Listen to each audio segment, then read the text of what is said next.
Hi, welcome to the Average Whiskey Drinker channel. I'm your host, Brian.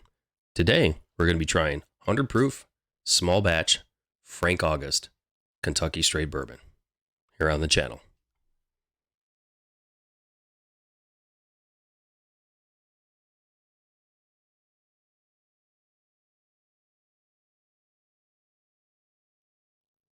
Hi, thanks for coming back to the channel.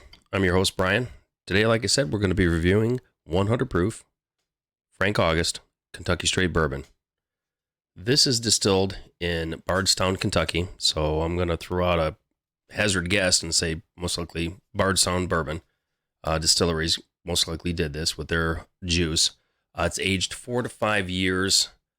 Unfortunately, there's no mash bill. Even if you look around like at Breaking Bourbon or anywhere, even on their own site, there's no mash bill. Like we said before, the proof is 100 proof, and MSRP on this is roughly about $70. Now, here in Michigan, you can't get this. So I had to order this from, if I remember correctly, it's going to be Bourbon Outfitters. That's where I got this bottle.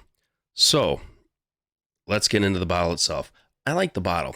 It's unique. It's different. It's got this really great, heavy, I mean, I'm talking really heavy, brass top, which just looks classic, like a classic decanter, which I'll probably keep this one and make it an infinity bottle in the future.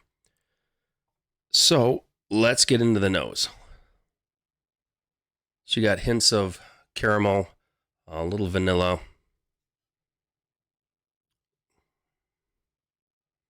a little bit of baking spice, but it's just a hint. It's not super strong. It's there, and then it kind of just fades.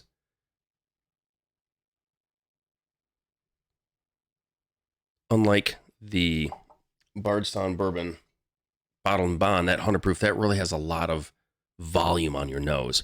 This one here is just like, it's like faint. It's almost like a lilac field. If you've ever been through a lilac field in the summertime, that faint breeze that just kind of blows over you. So now let's get into the tasting.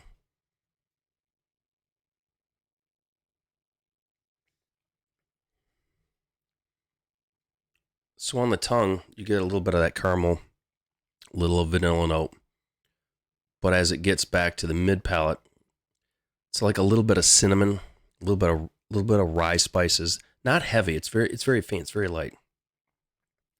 Then as it gets past the mid palate, almost get like a fruit note, like an apple or a pear, almost like a Granny Smith apple that you just you took out and you cut up in slices and you took a bite out of.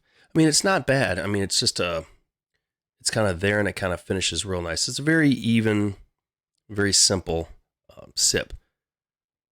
The Kentucky Hug is a little one, but it's only kind of like right here. It doesn't spread to the chest, but it's in general, it's a really nice taste. So I'll try for a second taste.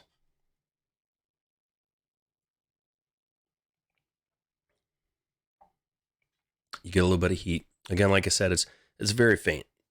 It just kind of goes down through the back, and it kind of eases here, and it just kind of finishes off for a smooth, almost like a warm brown sugar. If you've ever melted brown sugar down and dipped your finger in it and tasted it, that's what that reminds me of. Like I said, vanilla, oak, slight baking spice, not much. It's not overpowering. It doesn't blast your senses and taste like it's a lot of harsh. The finish is still going. I still feel it. Again, that little bit of Kentucky Hug. Now, would I say this is a buy, a try? Right now, I would say, especially for $70, because there's a lot of bourbons out there, and even ryes, that you could buy that are far cheaper than $70. You got Larceny. That's just the regular wheated. Larceny barrel proof in my area in Michigan, I think it's $65. And even the Elijah Craig barrel proof is $70, well, now $75 in Michigan.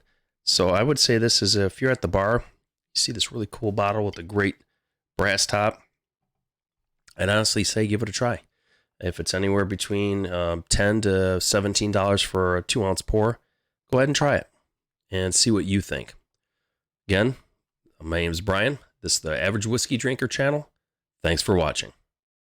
Oh, I always like to say, Find a bottle, open the bottle, enjoy the bottle, because good whiskey's always meant to be shared.